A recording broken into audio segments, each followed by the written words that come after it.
Hello dear, welcome to PR campus. आज हम लोग लाइन्स एंड एंगल्स का बहुत ही ज़्यादा बेसिक सीखने के लिए जा रहे हैं, जो 9th और 10th के लिए स्टूडेंट के लिए तो ज़रूरी है ही, और चाहे तो कोई क्लास 7th के भी बच्चे भी इस चीज़ को देख सकते हैं। उसमें कुछ चीज़ें ऐसे जो उनके काम की भी है। तो चलिए हम लोग बिना कोई टाइम वेस्ट किए आज का क्लास स्टार्ट करते हैं। सबसे पहले बातें आती है जो आपका लाइन होता क्या है, व्हाट इज़ लाइन। तो ये एक वन डायमेंशनल फिगर होता है। क्या होता है आपका? वन डायमेंशनल फिगर होता है जिसमें ओनली सिर्फ और सिर्फ लेंथ होते हैं। क्या होते हैं बाबू? लेंथ होते हैं। उसमें कोई भी आपको विड्थ नहीं होती है, क्योंकि वन डायमेंशनल फिगर में आपको लेंथ और विड्थ दोनों होते हैं। लेकिन यहाँ पे ये लाइन जो है इसमें सिर्फ और सिर्फ क्या होती है, आपकी लंबाई होती है, मतलब लेंथ होती है। ठीक है। दूसरी बात आती है आपको, a line is made up of set of points. क्या चीज है? A line is made of a set of points. Set of points का मतलब क्या है? बहुत छोटी छोटी बिंदुओं से मिलकर बना हुआ है, मतलब पॉइंट्स से। मतलब आप देखिए, आप यहाँ इस लाइन को पूरी तरह से यदि कनेक्ट किया जाए तो ऐसे ऐसे बहुत छोटे छोटे पॉइंट्स हैं जो कि एक लाइन का फॉर्मेशन कर रहे हैं। ठीक है, इसमें कोई बहुत बड़ी दिक्कत तो है नहीं। A line is made of a set of points which is extended in opposite direction infinitely. मतलब आप चाहें तो इनफाइनाइटली, मतलब इसको भी इधर खींच सकते हैं बहुत दूर तक, और इसको भी, मतलब मान लीजिए बोर्ड छोटा पड़ जाएगा, अलग चीज़ है। लेकिन यदि आप एक लाइन को खींचना शुरू करेंगे तो उसके कोई आपको फिक्स डिस्टेंस तो है नहीं, है ना। फिर तो वो लाइन सेगमेंट हो जाना है। तो आपका लाइन का, आप चाहे आप उसे मान लीजिए नॉर्थ और साउथ किए हुए हैं तो आप नॉर्थ के डायरेक्शन में भी इनफाइनाइटली बढ़ा सकते हैं, और साउथ के डायरेक्शन में भी। यदि ईस्ट वेस्ट किए हुए तो ईस्ट के डायरेक्शन में भी आप इनफाइनाइट तक ले जा सकते हैं, और वेस्ट की डायरेक्शन में भी आप इनफाइनाइट डिस्टेंस तक ले जा सकते हैं। मतलब एक सेट ऑफ पॉइंट्स है जिसे आप इनफाइनाइट डिस्टेंस तक ले जा सकते हैं। ठीक है, इसमें तो कोई दिक्कत नहीं होनी चाहिए, बहुत ही बेसिक्स हैं। अब बातें आती है जो आपके एंगल क्या होते हैं, व्हाट इज एंगल। तो ये एक फिगर है फॉर्म्ड बाय टू रेज। कितने रे मिलकर बनाते हैं आपको? टू रेज आपको मिलकर बनाते हैं। मान लीजिए इस रे का नाम आप पॉइंट इसको कुछ कर ले तो समझने में आसानी होगी। इसे आप ओ कर लें और इसे आप ए बी। ठीक है, ओ ए और ओ बी जिसका एक कॉमन पॉइंट हो, है ना, मतलब जिसको हम लोग वर्टेक्स कहेंगे। ठीक है, क्या हो आपका? कॉमन पॉइंट हो। तो क्या कहता है? The figure formed by two rays sharing a common end point called the side of the angle. इसको हम लोग क्या बोलेंगे? इस साइड का, दोनों साइड के द्वारा किसी कॉमन पॉइंट पे जब मिलते हैं तो एक आपका एंगल का फॉर्मेशन होता है। ठीक है, तो इसमें आपको ये बहुत ही बेसिक्स हैं। जब भी कोई दो रे जिसका एक कॉमन पॉइंट होगा तो एक एंगल का फॉर्मेशन करेगा ही करेगा। आप किसी तरीके से बना लो, मान लो आप 90 डिग्री ही देख लो, इस तरह का बनाओगे। यहाँ पर भी क्या है? कॉमन पॉइंट तो है जिसको हम लोग क्या बोलेंगे? वर्टेक्स। तो यहाँ पर क्या करेगा? एक एंगल का फॉर्मेशन करेगा। आप किसी टाइप का भी बना लो, यहाँ पर भी, मतलब दो रे जब भी मिलेंगे, दो रे जब भी मिलेंगे तो आपका जहाँ पे मिलेंगे उस वर्टेक्स पे आपका एक एंगल का फॉर्मेशन होगा ही होगा। इसमें कोई भी डाउट की वाली बातें नहीं होनी चाहिए। चलिए आगे देखते हैं क्या है। अब है इंटीरियर ऑफ एंगल। क्या होता है आपका? इंटीरियर ऑफ एंगल मतलब वो दो रेज के द्वारा जो आपका एंगल का फॉर्मेशन हुआ उस एरिया में किसी भी पॉइंट पे बनने वाले एंगल को हम लोग बोलेंगे इंटीरियर ऑफ एंगल। ठीक है, the sets of all points, जितने भी पॉइंट्स हो बिटवीन टू रेज, कितने? दो रेज के बीच में, sharing a common end point. कैसा इन पॉइंट शेयर कर रहे हैं? एक कॉमन इन पॉइंट शेयर कर रहे हैं यहाँ पे, है ना, called interior of an angle. मतलब इसमें कहीं पर भी ये आपका इस एंगल का इंटीरियर है। ये कोई भी पॉइंट आप यहाँ पे ले लें, ये क्या होगा? आपका इंटीरियर होगा। मतलब आप इस बाउंड्री के अंदर, मतलब इस दो रेज के अंदर में आप कहीं पर भी ले लो पॉइंट, तो क्या कहलाएगा? Interior of an angle. क्या कहलाएगा बाबू? Interior of an angle. चलिए नेक्स्ट देखिए, इसको मिटा दूं मैं।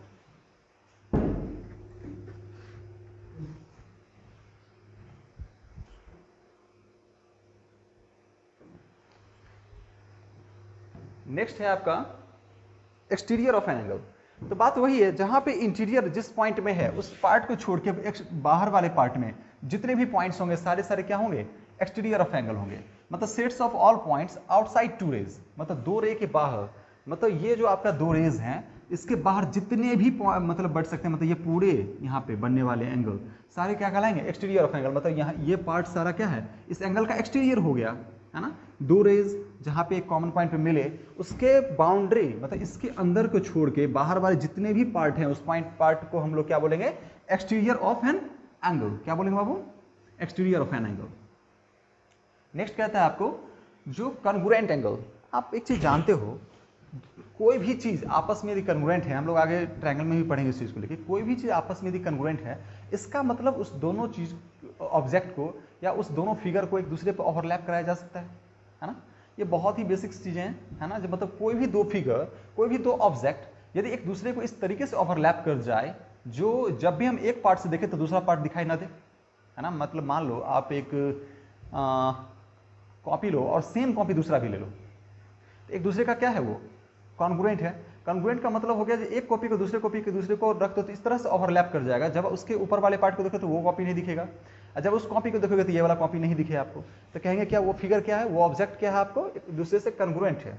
ठीक है, the two angles are said to be congruent if they are equal in measure. Measurement में क्या हो आपका, इक्वल हो। मान लो ये एक एंगल है 45 डिग्री और यहाँ पे बनने वाली ये भी एक एंगल है आपको 45 डिग्री, तो दोनों को एक दूसरे पे जब रख दिया जाएगा तो इसका मतलब एक दूसरे को इस तरीके से ओवरलैप कर जाएगा एंगल को, तो हम लोग क्या बोलेंगे, जो क्या है आपको कॉन्ग्रुएंट एंगल है।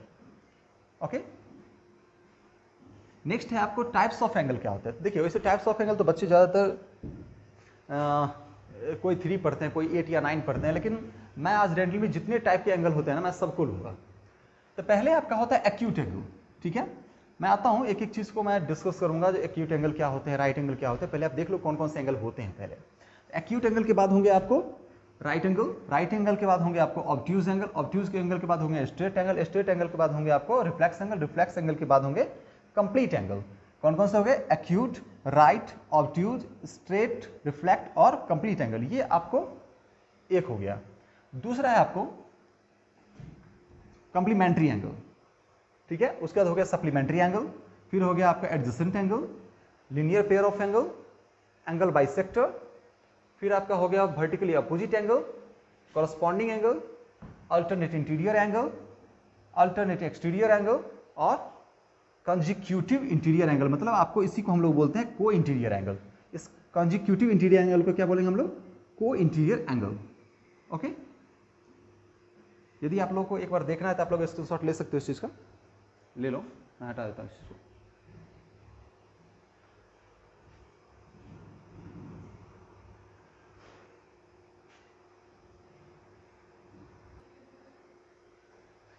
नेक्स्ट इसका भी स्क्रीनशॉट ले लो और इसका भी। ठीक है, चलिए नेक्स्ट आते हैं हम लोग। अब है आपका पहला है आपका एक्यूट एंगल। कौन सा एंगल, एक्यूट एंगल। तो कहता है एन एंगल, वैसा angle whose measure is less than 90 degree. क्या है आपका, जिसका मेजर लेस देन 90 डिग्री होगा। मतलब आपका कोई भी एंगल जो 0 से बड़ा हो, क्या हो, 0 से बड़ा हो और 90 से छोटा हो। मतलब चाहे वो आप 89.9 ले लो डिग्री, या आप 85 डिग्री ले लो, 84 degree, 50 degree, 30 degree, 20 degree, 10 degree, 1 degree, half degree, उससे भी छोटा। तो 0 से बड़ा लेकिन 90 से छोटा, है ना। Greater than 0 but less than 90 degree, तो हम लोग क्या बोलेंगे उसे, कौन सा एंगल होगा, एंगल होगा आपका एक्यूट एंगल। ठीक है, उसके बाद आता है आपका राइट एंगल।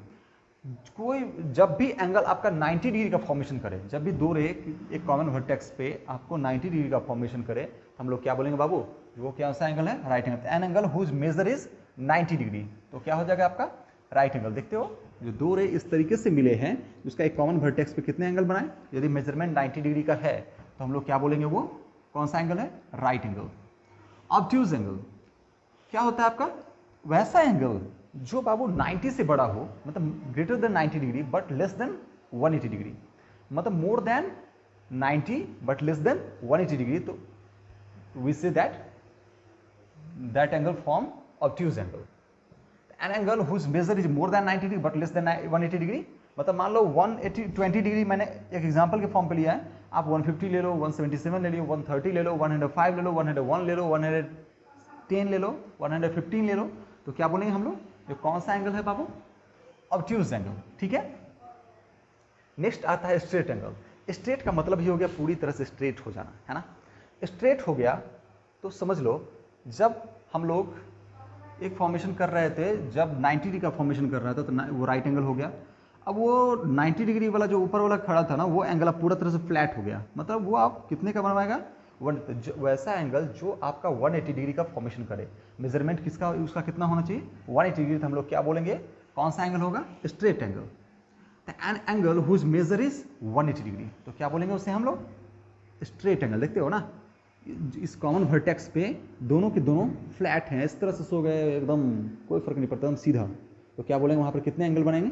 180 डिग्री। आप चाहो तो इस तरह से कर लेना, 180 डिग्री का फॉर्मेशन करेगा। यहां तक कोई दिक्कत नहीं होनी चाहिए। चलिए हम लोग 180 डिग्री तक आ चुके हैं, ठीक है। अब देखते हैं रिफ्लेक्स एंगल।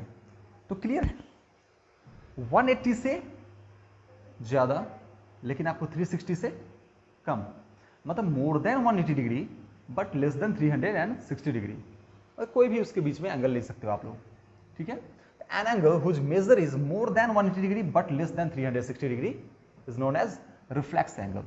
ओके, जैसे यहां पे आप मान लो कुछ भी एंगल फॉर्मेशन कर सकते हैं आपको, चाहे यहां पे आपको 255 या 277 या 270 डिग्री या 295 डिग्री या 355 डिग्री या 360 से थोड़ा छोटा 359 डिग्री ही क्यों ना बना दें पूरी तरीके से, तब भी आपको क्या कहलाएगा? वो रिफ्लेक्स एंगल कराएगा। मतलब क्या? मोर देन 180 डिग्री, मतलब 180 डिग्री से ज्यादा हो, लेकिन लेस देन किससे होना चाहिए? 360 डिग्री से। No doubt, I hope you understand. Next है आपका कंप्लीट एंगल। सोच लो, कंप्लीट हो गया, स्ट्रेट था मतलब, तो इसका मतलब पूरे तरह से 180 डिग्री। अब जहां से चला फिर वहीं पे पहुंच गया, तो 180 स्ट्रेट, फिर से स्ट्रेट 360 डिग्री। तो वैसे एंगल जो आपका 360 डिग्री का मेजरमेंट दे शो करे, an angle whose measure is 360 degree. तो आप इस जगह पे देखो, इस वर्टेक्स पे आपका एक बार जब इस पॉइंट से शुरू हुआ फिर से कंप्लीट वहीं पे चला गया, तो क्या बोलेंगे हम लोग? पूरा एक कंप्लीट सर्कल कर दिया, मतलब जिस पॉइंट से शुरू किए फिर से वहीं पे पहुंच गए, तो 360 डिग्री। इसलिए कोई भी सर्कल अपने आप में क्या होता है बच्चा? कंप्लीट होता है, ठीक है। तो जहां से जिस पॉइंट से स्टार्ट किए फिर से उसी पॉइंट पे वापस आपको कर दिए, तो पूरा पूरा मेजरमेंट कितने का हो जाएगा? 360 डिग्री का। तो हम लोग क्या बोलेंगे जी? वो कौन सा एंगल है बच्चा? कंप्लीट एंगल है। कौन सा एंगल बच्चा? Complete angle. आता है कंप्लीमेंट्री एंगल। कंप्लीमेंट्री एंगल बच्चे वैसे दो एंगल जिसका सम 90 डिग्री हो। वैसे दो एंगल, कोई भी दो एंगल, आप यदि 1 डिग्री लेते हो तो उसका कंप्लीमेंट्री एंगल हो जाएगा 89। यदि आप 45 लेते हो तो कंप्लीमेंट्री एंगल 45, क्योंकि 45 90 डिग्री। यदि आप 30 लेते हो उसका कंप्लीमेंट्री 60। मतलब यदि एक आपका कंप्लीमेंट्री एंगल पता है तो दूसरे को आप 90 से सब्सट्रैक्ट कर लो तो पता चल जाएगा आपका दूसरा कंप्लीमेंट्री एंगल क्या है। मतलब कोई भी ऐसे दो एंगल जिसका सम 90 डिग्री हो तो हम लोग क्या बोलेंगे बच्चे? वो कौन सा एंगल है? कंप्लीमेंट्री एंगल, ठीक है। तो two angles the sum of whose measure is 90 degree. दो ऐसे एंगल जिसके सम का मेजरमेंट कितना होना चाहिए? 90 डिग्री। जैसे आप देख लो, ये 90 डिग्री है आपका, है ना, लेकिन मैंने इस तरह से कर दिया, तो आप इसको कुछ भी ले सकते हो। आप चाहो तो 30 ले सकते हो, या आप 60 ले सकते हो, या कुछ भी, एनीथिंग। आप चाहो तो इस एंगल को कितना ले सकते हो? 50 डिग्री। तो ये कितना हो जाएगा? 40। यदि आप इसको लेते हो 60, ये कितना हो जाएगा? 30। यदि आप इसको लेते हो 55, ठीक है, ये कितना हो जाएगा आपका? 35 डिग्री। मतलब कोई भी दो एंगल बच्चे बाबू, कोई भी दो एंगल जिसका सम आपका 90 हो, तो क्या हम लोग क्या बोलेंगे? वो कौन सा एंगल है? Complementary angle. कौन सा एंगल बच्चे? Complementary angle. No doubt.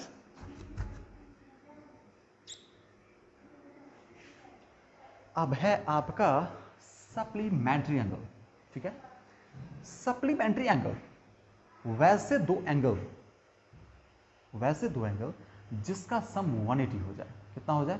180 हो जाए। तो इसका मतलब ये मत समझिएगा कि 90 वो भी होगा, लेकिन कोई भी दो एंगल, आप यदि 80 लेते हो तो उसका सप्लीमेंट्री कितना होगा? 100 होगा। आप यदि 50 लेते हो तो उसका सप्लीमेंट्री कितना होगा? 130 होगा, है ना। आइए हम लोग कुछ सप्लीमेंट्री को देख लेते हैं। यदि आपने एक लिया आपको 110 डिग्री, कितना लिया आपको? 110 डिग्री, तो सम कितना होना चाहिए? एक एंगल मान लो x मैंने डाल लिया, तो कितना होना चाहिए? 180 डिग्री। तो x कितना क्या बराबर हो जाएगा आपको? 180 - 110, तो कितना हो जाएगा? 70 डिग्री। मतलब कोई भी ऐसे दो एंगल जिसका सम 180 हो तो वो आपस में क्या होंगे, सप्लीमेंट्री एंगल हो। कैसे एंगल हो बच्चे, सप्लीमेंट्री एंगल। ठीक है, all clear? If any doubt then write in the comment box. Two angle the sum of whose measure is 180 degree, है ना। जैसे मान लो यहां पे कितने का फॉर्मेशन किया, 50 डिग्री, तो ये 130, 20 तो 160। उसके बाद आता है एडजेसेंट एंगल। बच्चे एक बात बताओ, एडजेसेंट एंगल्स क्या होते हैं? देखो क्या कहता है, angle which have a common side. कैसा होना चाहिए, एक कॉमन साइड होना चाहिए एंड कॉमन वर्टेक्स होने चाहिए, है ना, लेकिन कोई कॉमन इंटीरियर पॉइंट नहीं होने चाहिए। देखो यदि मैं इसको लूं इस तरीके से, आप बताओ ये वर्टेक्स भी कॉमन है ना, और ये साइड भी एक कॉमन है, लेकिन क्या इंटीरियर पॉइंट कोई कॉमन है? इसका अपना एक इंटीरियर पॉइंट है, इस पार्ट का अपना इंटीरियर पॉइंट है ना। इसका नेमिंग कर लो OABC, है ना। तो आपका ये अलग हो गया, O मतलब क्या कहते हैं, AOB, अब BOC, आपको दो अलग अलग हो गया। मैं देख लेता हूँ, एक बार लिख देता हूँ आपको। इसको आप O लिख लो, ये आपका हो गया A, ये हो गया आपका B, ये हो गया C। तो क्या लिखोगे, angle AOB and angle BOC, दोनों में OC आपका कॉमन साइड है और आपका वर्टेक्स जो O है आपका वो भी कॉमन है, लेकिन AOB का आपका पॉइंट अलग है ना, इंटीरियर पॉइंट अलग है, और BOC का इंटीरियर पॉइंट अलग है। तो हम लोग क्या बोलेंगे बच्चे, angles which have a common side, क्या होना चाहिए, common side, which have a common side and common vertex. क्या होने चाहिए बच्चे, कॉमन साइड होने चाहिए और कॉमन वर्टेक्स होने चाहिए, लेकिन कोई भी इंटीरियर कॉमन पॉइंट नहीं होने चाहिए। All clear?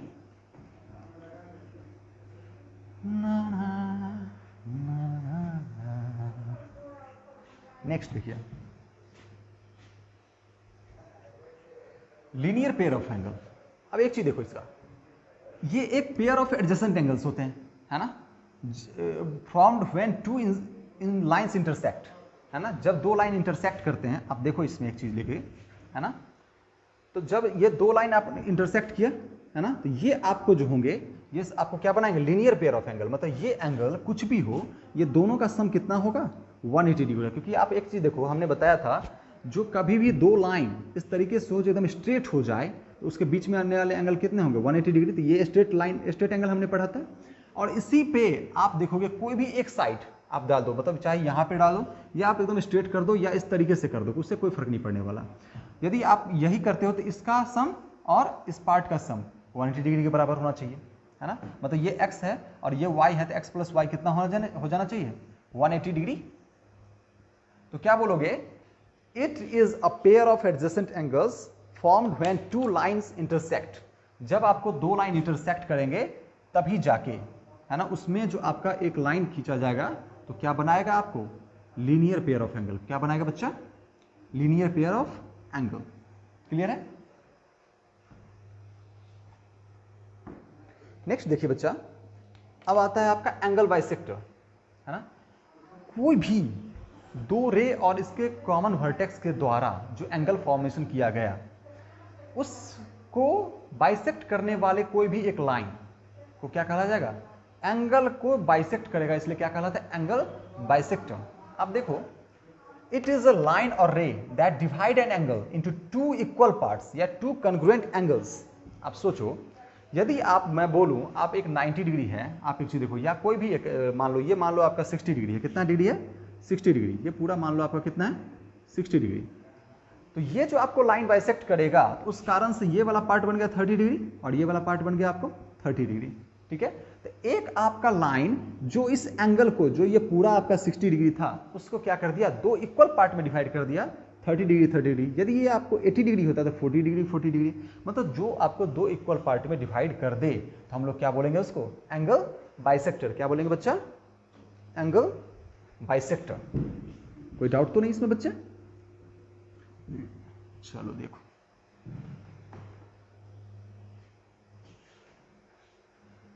अब आता है आपका वर्टिकली अपोजिट एंगल, है ना।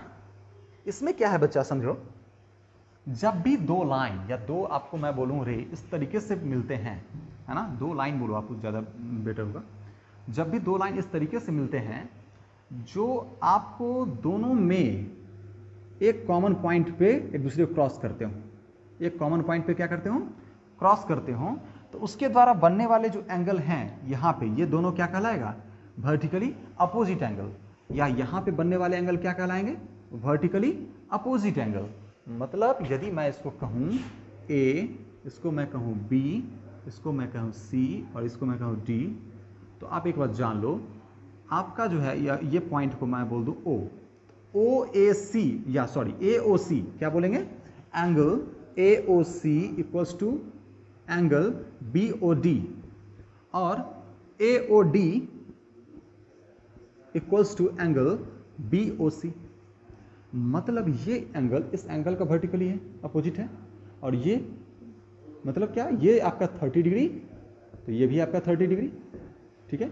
यदि 150 ये भी 150, मतलब कुछ भी आपका, एक मैं बता दूं, जो वर्टिकली अपोजिट एंगल क्या होते हैं बाबू, इक्वल होते हैं। जब दो लाइन इस तरीके से कहीं पर भी काटे, आप कोई भी दो लाइन ले लो और काट दो, तो ये एंगल इसके इक्वल होगा और ये वाला एंगल इसके इक्वल होगा। मतलब क्या, when two lines, जब दो लाइन इंटरसेक्ट करता है एक दूसरे को, then the opposite angles formed, तो क्या होता है, अपोजिट एंगल का फॉर्मेशन होता है ड्यू टू इंटरसेक्शन। किस वजह से, इस इंटरसेक्शन की वजह से, इस इंटरसेक्शन की वजह से। क्लियर, मतलब क्या बोला, when two lines intersect each other, then the opposite angles formed due to intersection are called what, vertically opposite angle, are called vertically opposite angle। ठीक है, मन में दोहराते रहिए किसी भी चीज को, यदि आप सीख जाते हो तो फिर से रिवीजन घर पे हर हाल में करना, उसके बिना कुछ भी नहीं हो सकता। देख बच्चे आगे, वर्टिकली अपोजिट एंगल हो गया, उसके बाद हो गया आपका कॉरस्पॉन्डिंग एंगल्स। क्या कहता है, एनी पेयर ऑफ एंगल्स, है ना, ये आपका पैरेलल लाइन में हम लोग धीरे धीरे आ रहे हैं। देखो, any pair of angles each of which is one on the same side of one of two lines cut by a transversal। पहला तो हम लोग देखते हैं, जब पहला ट्रांसवर्सल क्या होता है, पैरेलल लाइंस क्या होते हैं।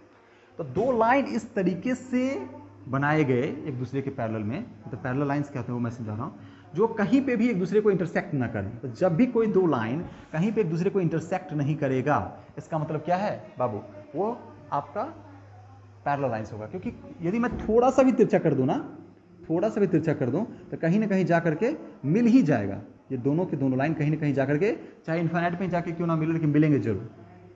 तो हम लोग क्या बोलेंगे बच्चे, जो एनी पेयर ऑफ एंगल्स, है ना, each of which is on the same side, कौन से साइड, सेम साइड में, of one of two lines cut by a transversal. ये मेरा हो गया आपका ट्रांसवर्सल, ये क्या हो गया आपका ट्रांसवर्सल। और आपको ये दोनों के दोनों क्या होंगे, इक्वल होंगे। क्या होंगे, इक्वल होते हैं एंगल। यदि मान लो ये आपका हो गया 30 डिग्री, तो ये भी एंगल कितना होगा आपका 30 डिग्री। ये आपका हो गया 50 डिग्री, तो ये भी आपका हो जाएगा 50 डिग्री। इस बात को हर हाल में जान लीजिए, ठीक है, कोई दिक्कत इसमें। सॉरी, एक मिनट, फिर से सिपाहिए, इस लाइन को समझना बहुत जरूरी है। कहता है any pair of angles each of which is on the same side of one of two lines cut by a transversal. ये आपका हो गया ट्रांसवर्सल, और ये मैं पैरेलल लाइन LM मान लो, ठीक है। And on the same side of the transversal, तो आपका ये क्या हो गया, सेम साइड में। आप चाहे इसको कर लो, ये दोनों पार्ट को, ये भी क्या है आपको, कौन सा एंगल हो जाएगा आपको, कॉरस्पॉन्डिंग एंगल। कौन सा एंगल हो जाएगा, कॉरस्पॉन्डिंग एंगल, ठीक है। आप इसको ले लो, ये भी क्या हो जाएंगे, कॉरस्पॉन्डिंग एंगल। आप इसको ले लो,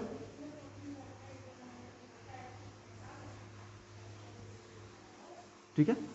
मतलब ये लाइन इसके करस्पॉन्डिंग है, ये लाइन, ये एंगल इसके करस्पॉन्डिंग, सॉरी लाइन नहीं, ये एंगल इसके करस्पॉन्डिंग, ये एंगल इसके करस्पॉन्डिंग। मतलब मैं आपको लिख के दिखाता हूँ एक चीज लेके। यदि मैं बोल दूँ 1 2, है ना, 3 4 5 6 7 8, है ना, तो आपका एंगल 1 जो होगा वो एंगल 5 के इक्वल होगा। एंगल 2 जो होगा आपका वो एंगल 6 के इक्वल, एंगल 3 एंगल 7 के इक्वल, और एंगल 4 एंगल 8 के इक्वल हो जाएगा। यही है आपका कॉरस्पॉन्डिंग एंगल। कौन सा एंगल बच्चा? मेरे बच्चे ये हैं आपके कॉरस्पॉन्डिंग एंगल्स। क्लियर? आगे आप देखो, आता है आपका अल्टरनेट इंटीरियर एंगल। अल्टरनेट, इसका मतलब अल्टर मत समझिए इससे। अल्टरनेट इंटीरियर के एंगल क्या होते हैं बच्चे? जब भी कोई दो पैरेलल लाइन हो और ट्रांसवर्सल हो, जब भी कोई दो पैरेलल लाइन हो और आपका ट्रांसवर्सल हो, तो आपको ये दोनों एंगल क्या होंगे? इक्वल होंगे। मैं आपको बता दूं,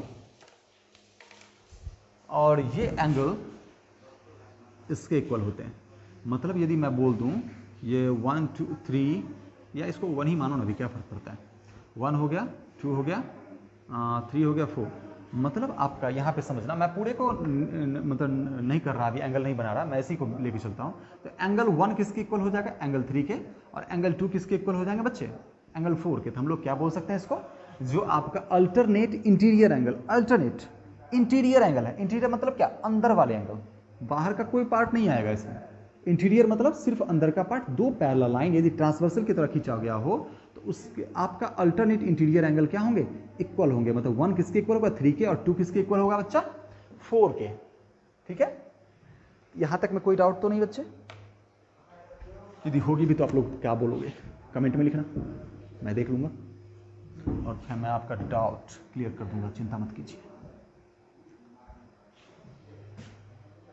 नेक्स्ट है आपका alternate exterior angle. Very simple. ठीक है, देखो, the pair of angles that lie on the outer side of the two parallel lines but on either side of the transversal line. आप एक चीज देखो, यदि मैं इसको बोलूं 1 2 3 4 5 6 7 8, तो 2 एंगल 8 के इक्वल है ना, और एंगल 1 एंगल 7 के equal, due to alternate exterior angle मेरे बच्चे, due to alternate exterior angle. ठीक है, आपका 1 हो गया 7 के इक्वल और 2 हो गया आपका 8 के इक्वल। तो हम लोग क्या बोलेंगे? Due to alternate exterior angle. आपका कभी भी एकदम सिंपल यही पे क्वेश्चन बन जाएगा, इसी पे। मतलब आपका दे देगा एक एंगल, अब बोलेगा चलो सारा का सारा एंगल निकाल दो, उसमें आपको ये सारे एंगल निकालने नहीं पड़ेंगे बच्चे। आपने ये निकाला तो आपको ये पता हो जाएगा, वर्टिकली अपोजिट से आपको पता है जब दो लाइन मिलता है तो उसका कॉमन पॉइंट जहाँ पे हुआ वहाँ पे बनने वाले अपोजिट एंगल क्या कहलाते हैं? Vertically opposite angle. 1 पता है तो 3 पता है ना, और 1 पता है तो आपको स्ट्रेट एंगल से आपको ये निकाल लेंगे ये वाला एंगल, तो ये भी 4 पता हो जाएगा। 4 पता है तो 6 पता है ना, आपको 3 पता है तो 5 पता है, 1 पता है तो 8 भी आपको नॉलेज जान जाओगे। यदि आप 1 पता है तो आपको 7 और 2 आपको मालूम है तो आपको 8 का भी एंगल बता सकते हो आप। इसमें डाउट नहीं होनी चाहिए, है ना। इतने समझाने के बाद भी डाउट आएंगे? बोलो आप, नहीं आने चाहिए। नेक्स्ट है आपका को इंटीरियर एंगल, है ना। देखो, ये लाई between two lines on the same side of a transversal. आप देखो, यदि आपका ट्रांसवर्सल है तो एक ही तरफ, तो ये आपको मान लो 1 है और ये एंगल 2 मैं मेजर करता हूं। इस दोनों किसी कभी भी आप चाहे इधर ले लो, ये इसको मैं मान लेता हूं 3 4, तो angle 1 plus angle 2 always 180 degree, okay, और angle 3 plus angle 4 always 180 degree. कोई दिक्कत?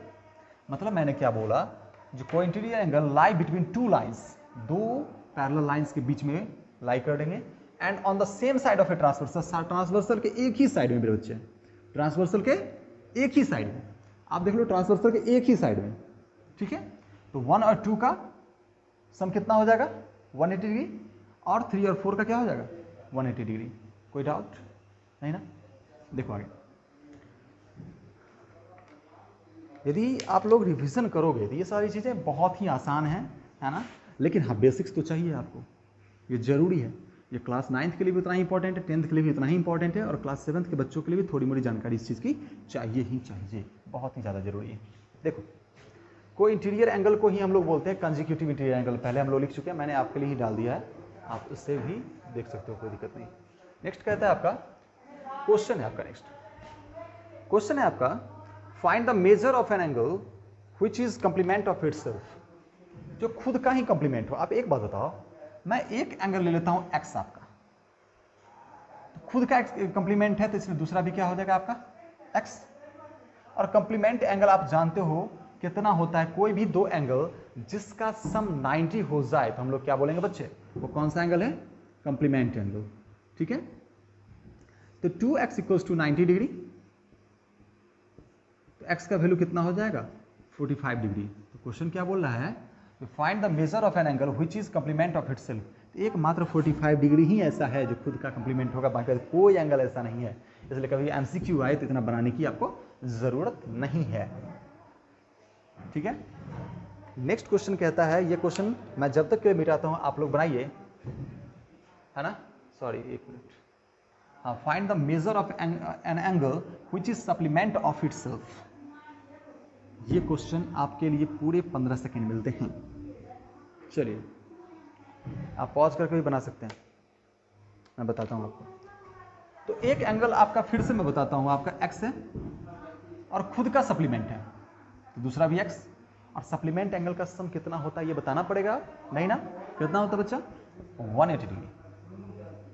तो 2x x डिग्री और x degree, 2x degree equals to 180 degree, x degree का वैल्यू कितना 90 डिग्री, मतलब मेजरमेंट कितना होगा 90 डिग्री का।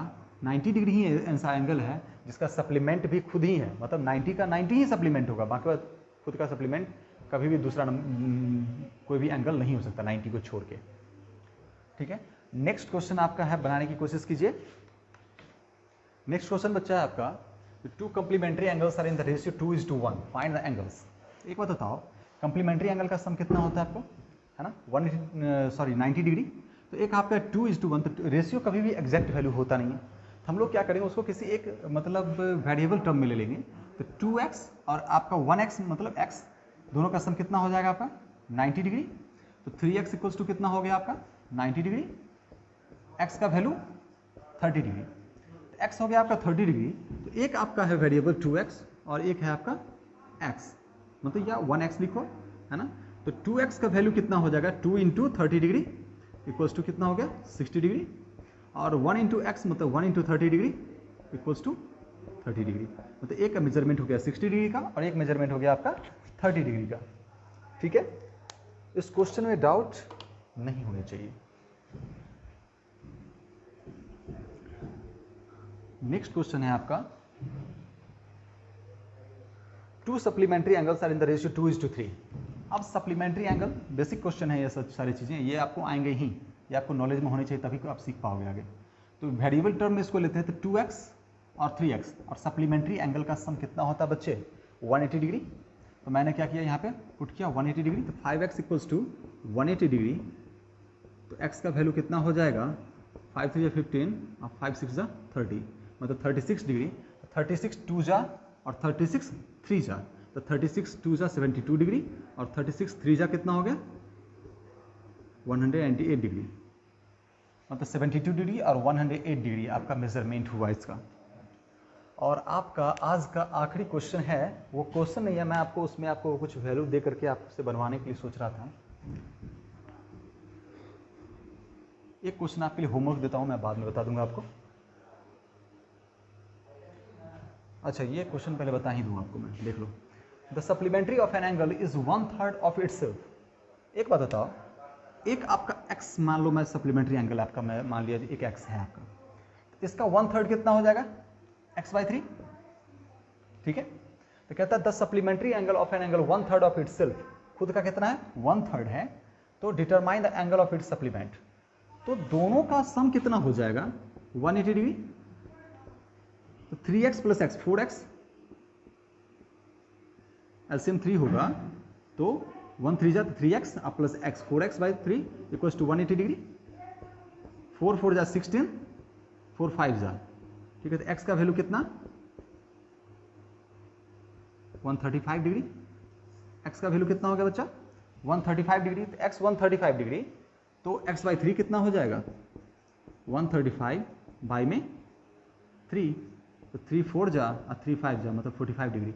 एक आंसर हो गया आपका 45 डिग्री और एक हो गया आपका 135 डिग्री। मतलब एक्स का वैल्यू हो गया आपका 135 और ये 45 डिग्री जो हो गया वो हो गया आपका x/3 का वैल्यू।